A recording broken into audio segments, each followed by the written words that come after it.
think I did it. I genuinely think that I found the best pop filter for the Blue Yeti mic, which is ridiculous considering the size of it. But I did it.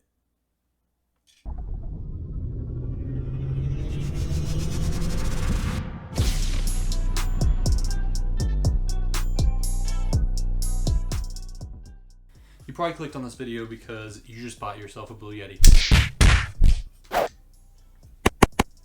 Blue Yeti. And you're wondering what accessories you can buy for it.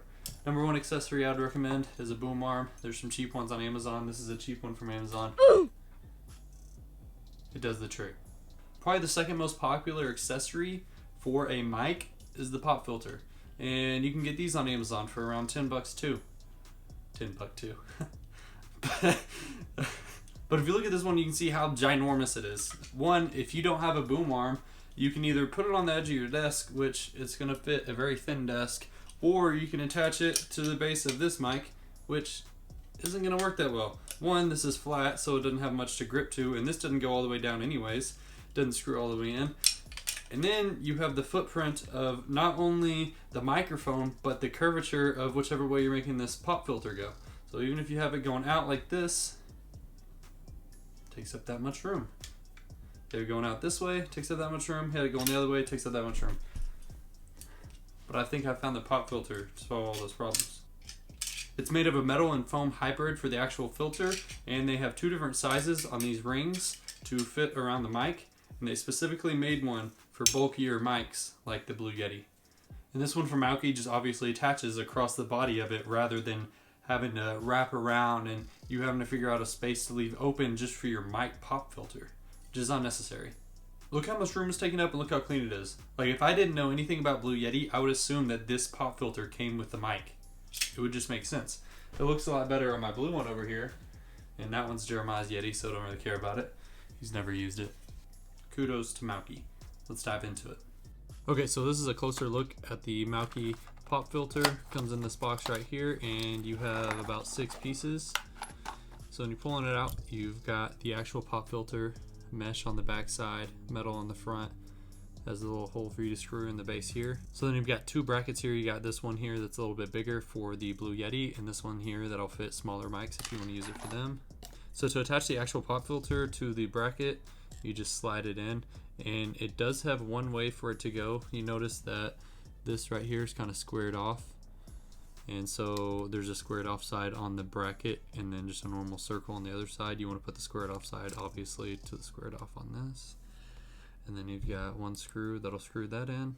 Once you get those 2 pieces together, you can go ahead and slide over your Blue Yeti. I've got mine going about right over the Blue Yeti logo right there that you can see, and then on the back side it's got a split between the 2 knobs, and they're both still accessible. You can still adjust the gain and adjust which setting you're in, which their setting knob is super tight anyways, but I typically leave mine in one setting anyways. Since their setting knob is a little tight, I would suggest go ahead and setting it to whatever you typically use. Same thing with the screw as the pop filter.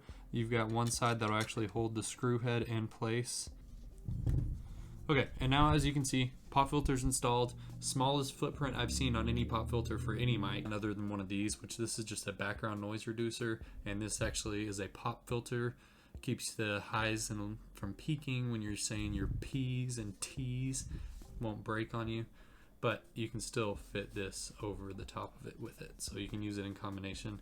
Okay, so when I'm editing, I'll actually throw up a video and show y'all the different peaks, the differences between these two, see if we can see any difference. Okay, so now I've installed it onto the mic that I have actually plugged into my computer, and I'll test it for y'all to hear. This is with the gain turned all the way down at the moment. Pizza man likes to test his limits when he's dropping off my pizza on my front porch. Gain is at 0. Pizza man likes to test his limits when he's dropping my pizza off on my porch. Okay, so that was gain turned all the way down. Turn it up halfway. Pizza man likes to test his limits when he's dropping off my pizza on my porch. A pizza man likes to test his limits when he's dropping off my pizza on my porch. Then we turn the gain up all the way. Pizza man likes to test his limits when he's dropping off the pizza on my porch. It's the most pops I can fit in a sentence. And this one's up all the way. Pizza man likes to test his limits when he's dropping off my pizza on my porch. From what I could tell, it works. So you have a pop filter that doesn't take up any extra space, and it's only about $9.